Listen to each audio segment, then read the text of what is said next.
क्या तरीका है, किस प्रकार से सॉल्व करना चाहिए, उनको हम जानेंगे। लेकिन पहले क्या करेंगे, इसके विषय में जान लेंगे नोट्स के माध्यम से, फिर इसके बाद हम पैराग्राफ के माध्यम से प्रश्नों को सॉल्व करेंगे। तो जल्दी से आ जाइए सभी लोग, और जो लोग नए हैं अभी तक हमारे चैनल को सब्सक्राइब नहीं किया है तो जल्दी से सब्सक्राइब कर लीजिए परमा एजुकेशन चैनल को, लाइक भी कर दीजिए, शेयर भी कर दीजिए अपने अपने ग्रुपों में।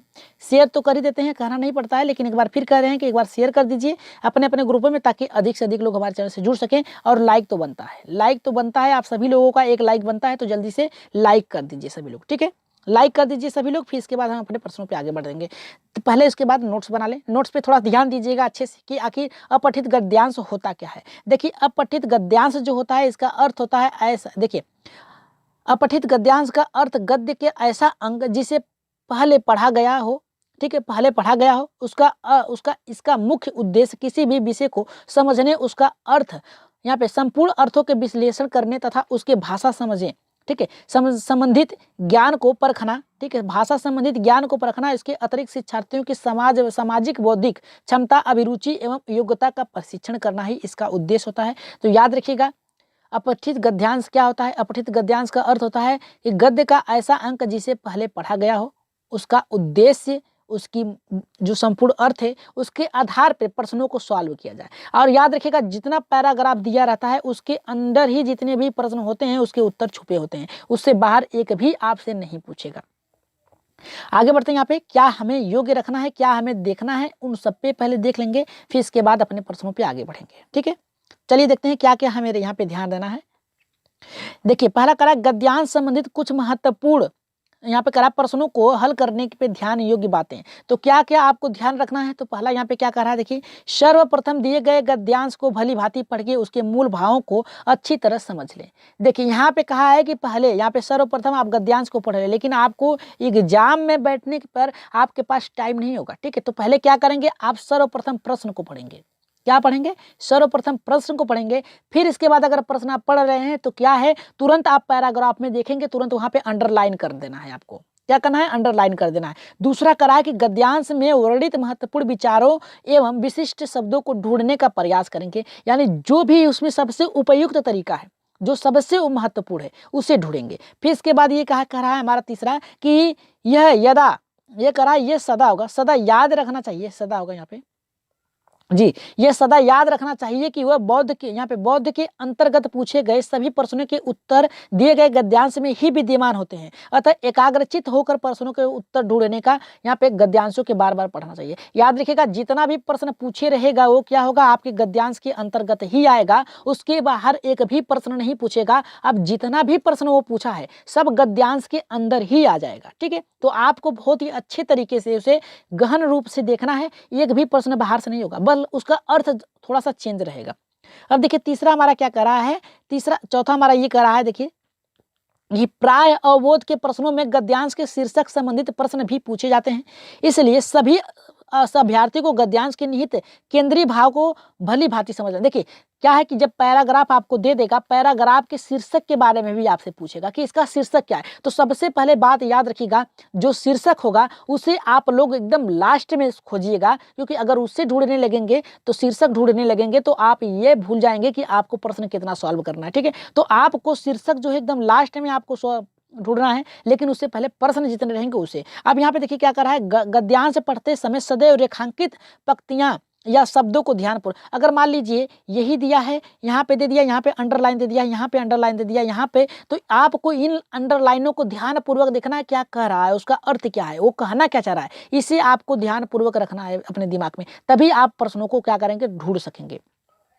तो चलिए याद ये सभी लोग अब अपने पैराग्राफ पे हम लोग क्या करेंगे, प्रश्नों को सॉल्व करेंगे। फिर इसके बाद क्या करेंगे, अपने प्रश्न देखिए कैसे आप लोगों को पहले एक बार प्रश्न पढ़ना है, फिर इसके बाद क्या करना है, आपको अपने पैराग्राफ को पढ़ना है। तो ठीक है, बहुत ही अच्छे तरीके से करिएगा आप लोग, यहाँ पे ध्यानपूर्वक पढ़िएगा। फिर इसके बाद क्या करेंगे, हम प्रश्न सॉल्व करेंगे। तो एक बार सब्सक्राइब कर लीजिए जो लोग नए हैं अभी से जुड़े हैं, और लाइक तो बनता है, एक बार लाइक भी कर दीजिए सभी लोग, ठीक है, लाइक भी कर दीजिए सभी लोग। और चलिए देखते हैं यहाँ पे क्या कह रहा है हमारा, कहा कि बौद्ध शिक्षा पद्धति में शिक्षा देने हेतु निम्नलिखित में से किसे माध्यम बनाया जाता है। यहाँ पे क्या कहा है, जरा ध्यान से देखिएगी। यहाँ पे कहा कि बौद्ध शिक्षा पद्धति में शिक्षा देने हेतु निम्नलिखित में से किसे, यहाँ पे कह रहा है कि किसे माध्यम बनाया गया है। तो यहाँ पे देखिए क्या, यहाँ पे थोड़ा आप पढ़ लेते हैं कि आखिर कह क्या रहा है, कि कह रहा है यहाँ पे देखिए पहला लाइन, देखिए प्रश्न ढूंढिएगा, अगर पहला लाइन में अगर मिल गया तो जस्ट दूसरा प्रश्न का उत्तर उसके दूसरे लाइन पे ही होगा।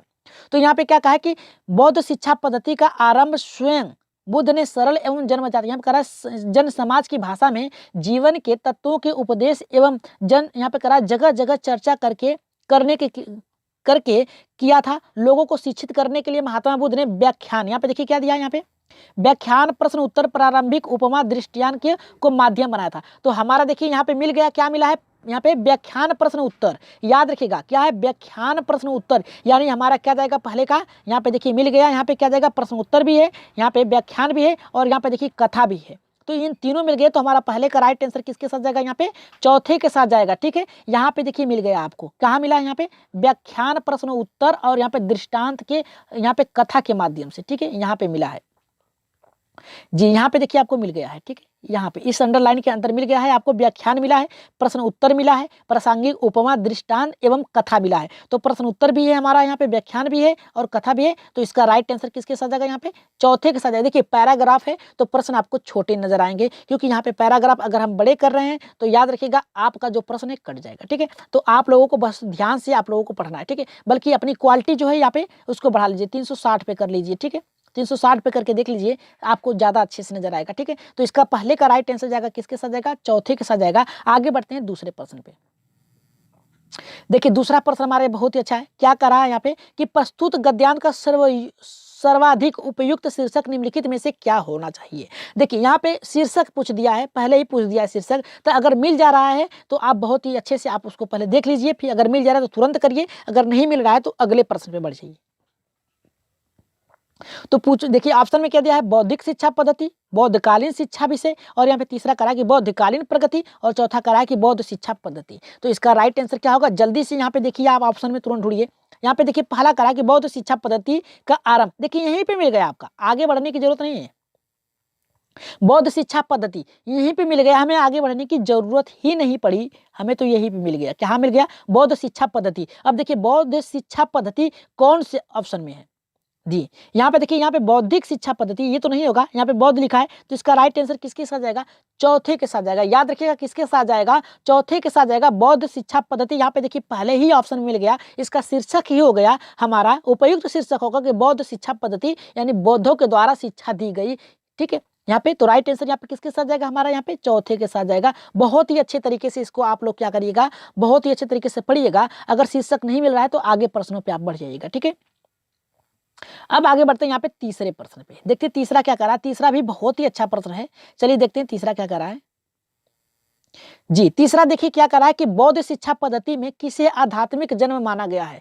क्या कहा है, देखिए यहाँ पे बौद्ध शिक्षा पद्धति में किसे आध्यात्मिक जन्म माना गया है। ठीक है, अब देखिए पहला यहाँ पे क्या कह रहा है हमारा कि पबज्जा, दूसरा उपसंपदा, तीसरा करा कि ब्रह्मचर्य, और चौथा करा कि इनमें से कोई नहीं। तो राइट आंसर यहाँ पे क्या होगा, जल्दी से इसको पढ़िए पैराग्राफ को, और चलिए देखते हैं कैसे ढूंढते हैं। ठीक है, क्या हमको मिला, देखिए जो आपको मिल गया है उसको अंडरलाइन करते चलिएगा। यहाँ पे हम नहीं कर सकते हैं लेकिन आप कर सकते हैं। यहाँ पे देखिए हमें क्या क्या मिला था, व्याख्यान में मिला था, यहाँ पे बौद्धिक यहाँ पे मिल गया था। अब तीसरा हमें ढूंढना है, तो यहाँ पे देखिए दो हमको मिल गया है, तीसरा ढूंढना आध्यात्मिक है। ठीक है, ठीक है, यहाँ पे आध्यात्मिक पूछा है ना, तो यहाँ पे हमें देखिए यहाँ पे मिलेगा। ठीक है, यहाँ पे जी बौद्ध धर्म में प्रारंभ संक्रांतों को उपसंकार जी, यहाँ पे देखिए हम पढ़ लेते हैं एक बार। यहाँ पे व्याख्यान कथा को माध्यम बनाकर बौद्ध, यहाँ पे बुद्ध के बाद बौद्ध शिक्षा का यहाँ पे कह रहा है, बौद्ध शिक्षा पद्धति में एक निश्चित स्वरूप संगठन के लिए यहाँ पे हिंदू शिक्षा पद्धति में एक अलग यहाँ पे शिक्षा पद्धति के रूप में विकसित की गई हुई प्रारंभिक हिंदू तथा बौद्ध शिक्षा पद्धति में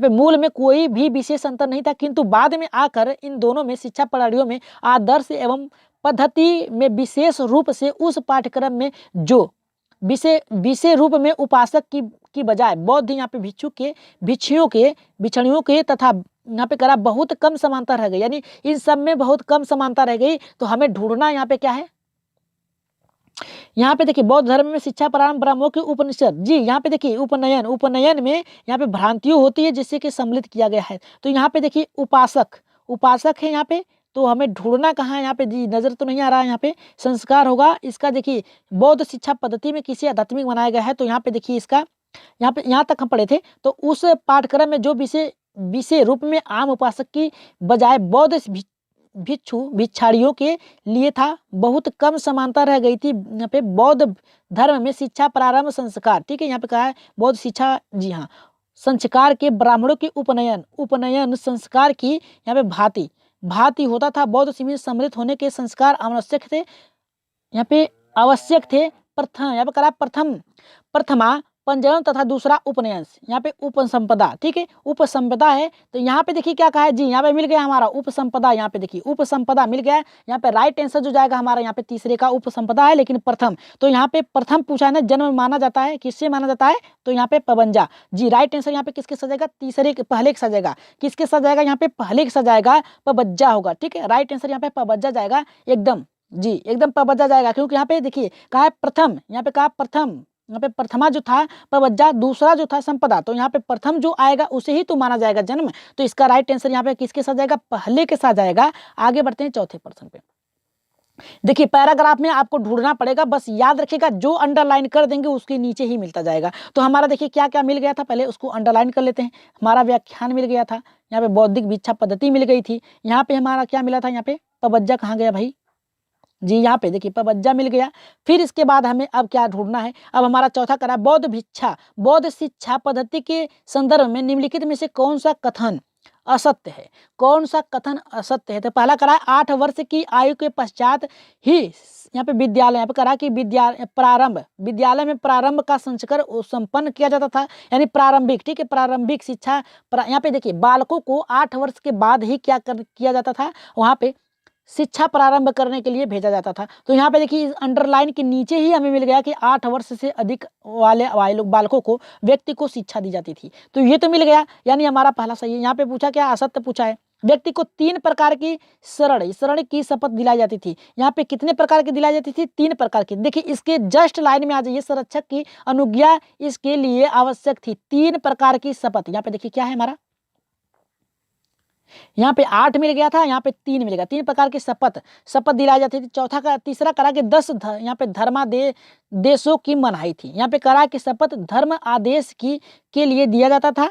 यह यहाँ पे करा कि यह शरण धर्म, यहाँ पे करा बुद्ध धर्म के लिए संघ की उपासित, यहाँ पे 10 धर्मादेशों की मनाही थी, ठीक है। लेकिन यहाँ पे क्या कहा है कि क्या असत्य है, तो यहाँ पे असत्य जो हमारा यहाँ पे मनाही है, लेकिन इसमें क्या कहा है, असत्य है। तो असत्य हमारा क्या जाएगा, तीसरे के साथ जाएगा। 10 धर्मों की मनाही थी। यहाँ पे बौद्ध संघ की सम्मिलित होने के लिए 2 संस्कार की अनिवार्यता थी। एकदम सही है, 2 संस्कार की हमें अनिवार्यता थी, ठीक है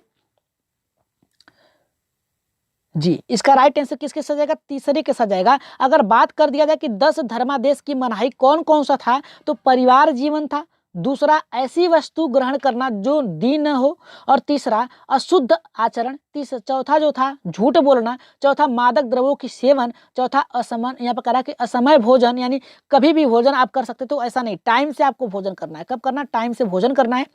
फिर नृत्य गायन ये आपको नहीं करना है। पुष्पमाला, इत्र, गहने और इत्यादि का प्रयोग आपको नहीं करना है बौद्ध में। और 9वां जो आएगा हमारा यहाँ पे उच्च आसन का प्रयोग आप, यानी विद्यमान, यानी क्या है, ग्रहण, यानी जो कुर्सी है सबसे ऊंची उसको आप ग्रहण नहीं करेंगे, ठीक है।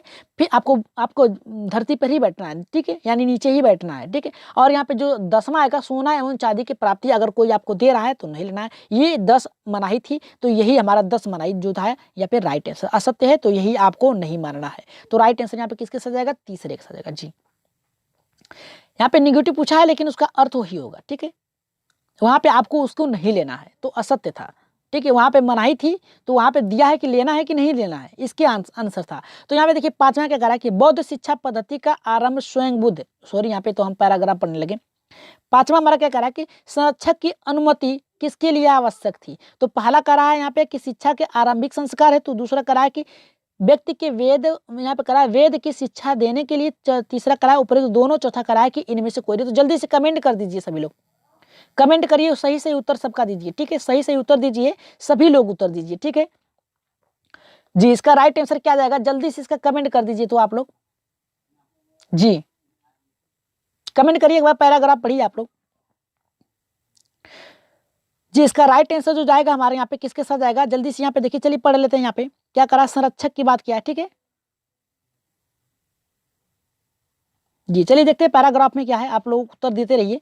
यहाँ पे करा है हमारा कि यहाँ तक हमने ढूंढ लिया था, प्रथमा, यहाँ पे प्रथमा तक हो गया था, 8 तक हो गया था, 3 हो गया था और 10 धर्म भी हो गए थे। ठीक है, यहाँ पे संरक्षक की बात किया है ना, तो यहाँ पे देखिए यहीं पे मिल गया आपका संरक्षक की अनुज्ञा उनके लिए आवश्यक थी। ठीक है, इसका मतलब ये है किसके लिए आवश्यक थी, शिक्षा के प्रारंभिक। यहाँ पे देखिए आपका दिया है कि यहाँ पे दिया है कि प्रारंभ होता था उपनयन की भांति, यहाँ पे प्रारंभिक जन्म कहा जाता था, और यहाँ पे संरक्षक की अनुज्ञा उसके लिए आवश्यक थी। किसके लिए आवश्यक थी, शिक्षा के प्रारंभिक यहाँ पे संस्कार के लिए। ठीक है, प्रारंभिक संस्कार के लिए यहाँ पे क्या थी, यहाँ पे उसके लिए यहाँ पे उपयुक्त थी। तो इसका राइट आंसर किसके साथ जाएगा, यहाँ पे देखिए यहाँ पे मिला है आपका, यहाँ पे देखिए मिल गया है।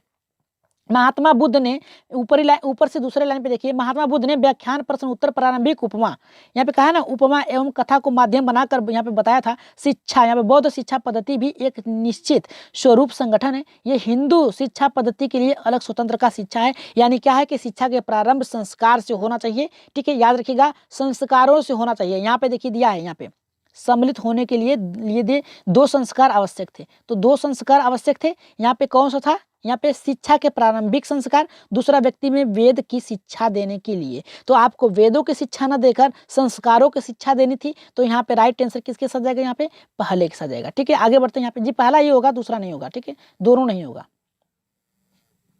अब देखिए यहाँ पे क्या करा है, ब्राह्मणों में शिक्षा का प्रारंभ किस संस्कार से होता है। जी यहाँ पे देखिए क्या कहा है कि यहाँ पे ब्राह्मणों में शिक्षा का संस्कार किससे आरंभ होता है। तो पहला यहाँ पे देखिए प्रज्ञा करा है, दूसरा उपनयन, तीसरा उपसंपदा, चौथा करा है कि उपासकत्व से। तो राइट आंसर यहाँ पे इसका क्या जाएगा, जल्दी से बताइए। तो जी जल्दी से इसका राइट आंसर बताइए। इसका पैराग्राफ पढ़िए, तुरंत इसका उत्तर दीजिए। ठीक है,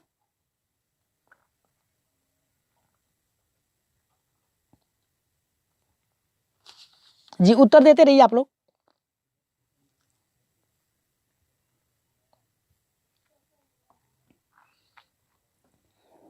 जी आप लोग उत्तर देते हैं, थोड़ा पानी पी लें हम।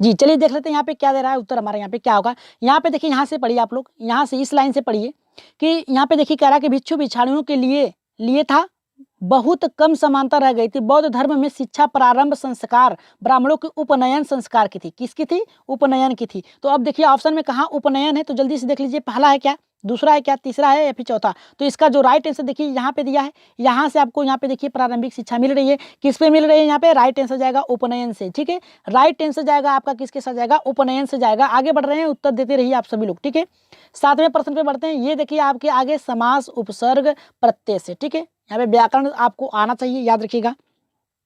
क्या करा, यहाँ पे करा प्रासंगिक शब्द में कौन सा प्रत्यय है। यहाँ पे कहा है प्रासंगिक, क्या कहा है, प्रासंगिक। ठीक है, प्रासंगिक की बात किया है। तो यहाँ पे प्रासंगिक में कौन सा यहाँ पे प्रत्यय, देखिए उपसर्ग जो होता है आगे लगा होता है, प्रत्यय जो होता है बाद में लगा होता है। तो यहाँ पे प्रासंगिक की बात किया तो गिक तो नहीं हो सकता, प्र तो आगे उपसर्ग हो गया, इक देखिए जी एकदम राइट आंसर आप लोगों का आएगा, एकदम राइट आंसर जाएगा। यहाँ पे किसके साथ जाएगा, तीसरे के साथ जाएगा। एक प्रासंगिक में क्या कौन सा यहाँ पे प्रत्यय है, तो प्रत्यय जो होता है बाद में लगता है, उपसर्ग पहले लग जाता है। ठीक है, शब्द के पहले लग जाता है, जुड़ जाता है, तो उसे उपसर्ग कहा जाता है। और शब्द जो हो गया आपके उसके बाद में लगेगा तो आपका इक हो गया। तो राइट आंसर यहाँ पे किसके साथ जाएगा, यहाँ पे तीसरे के साथ जाएगा। ठीक है, आगे बढ़ते हैं। यहाँ पे चौथे प्रश्न पे देखते हैं, यहाँ पे क्या कर रहा है चौथा हमारा। यहाँ पे चौथा देखिए क्या कर रहा है जी, इसका उत्तर बताइए। इसका देखिए 8वें का क्या कर रहा है हमारा कि धर्म आदेश शब्द है। धर्म आदेश शब्द क्या है, देखिए संज्ञा जो होता है नाम होता है, विशेषण जो होती है विशेषता बताती है, बस ऐसे तोड़ते चले जाइए। क्रिया जो होती है करने के लिए बताती है। सर्वनाम जो होती है सब में जुड़ा होता है, जो सबसे ऊपर हो। ठीक है, सर्वनाम हो गया। तो आप ऐसे ही लगा लीजिए, तुरंत आप ऐसे शब्दों को, ऐसे प्रश्नों को सॉल्व कर देंगे। यहाँ पे क्या कहा है कि यहाँ पे संज्ञा कहा है, विशेषण कहा है, क्रिया कहा है, सर्वनाम। सर्वनाम जो जिसके आगे लग जाने के बाद सब में उसमें समाहित हो जाए। क्रिया करने की यानी जो कार्य हो रहा है उसके बारे में बताता है। विशेषता यानी कौन सा कार्य है, उसका क्या गुण है, उसको बताती है। लेकिन संज्ञा क्या होती है, संज्ञा नाम को कहा जाता है। तो इसका राइट आंसर जो जाएगा धर्मदेश, यानी धर्मदेश एक नाम है। तो आप किसके साथ जाएगा, यहाँ पे किसके साथ जाएगा, यहाँ पे संज्ञा के साथ जाएगा। ये कि धर्मदेश ये क्रिया नहीं है, सर्वनाम नहीं है, विशेषण नहीं, विशेषता नहीं बता रही कि धर्मदेश है। धर्मदेश, ठीक है, धर्मदेश नाम हो सकता है। तो इसका राइट आंसर किसके साथ जाएगा, यहाँ पे पहले के साथ जाएगा, ठीक है। किसके साथ जाएगा, संज्ञा के साथ जाएगा, न कि विशेषण के साथ जाएगा। किसी का गुण हो उसे बताती तब आपका यहाँ पे जाएगा विशेषण, लेकिन यहाँ पे धर्मादेश यानी धर्मादेश यानी धर्मदेश है। तो यहाँ पे राइट आंसर किसके साथ जाएगा, यहाँ पे पहले के साथ जाएगा। आगे बढ़ते हैं यहाँ पे अगले प्रश्न पे। ये देखिए बहुत ही अच्छा प्रश्न है हमारा। क्या कहा है, थोड़ा सा देख लीजिए। बौद्ध धर्म में शिक्षा प्रारंभ संस्कार ब्राह्मणों के उपनयन संस्कार की भांति होता था। इस कथन में रेखांकित पद में कौन सा कारक है, कारक की बात किया है। कर्ता, कर्म, करण, संप्रदान, अपदान, ये सब आपको आना चाहिए, ठीक है। यहाँ से आप लोगों को फ्री में 1 नंबर मिलेंगे। अगर ये याद कर लिया आप लोगों ने तो आप लोगों को 1 नंबर मिलेंगे, ठीक है। तो यहाँ पे देखिए क्या कहा है, यहाँ पे क्या कहा है कि बौद्ध धर्म में शिक्षा प्रारंभ संस्कार ब्राह्मणों के उपनयन संस्कार की भांति। यहाँ पे क्या कहा है, संस्कार की भांति, यानी किसके भांति, संस्कार के भांति। तो संस्कार के भांति कह रहा है ना, की बात किया ना। तो यहाँ पे देखिए कर्ता ने कर्म को करण से, संप्रदान के लिए अपदान से, ये सब आपको आ रहा है तो आप अच्छे से यहाँ पे कर लेंगे। तो यहाँ पे कहा है कि संस्कार की भांति, यानी संस्कार की भांति, यानी संस्कार की क्या है, इसमें इसका संबंध है। तो क्या है, यहाँ पे करण कारण नहीं होगा, संप्रदान नहीं होगा, अपदान तो अलग होने की बात हो रहा है, ठीक है। यहाँ पे राइट आंसर किसके साथ जाएगा, यहाँ पे संबंध कारक के साथ जाएगा। इसका संबंध है, ठीक है, इसका संबंध की है, ठीक है। संबंध का की के नानी ने,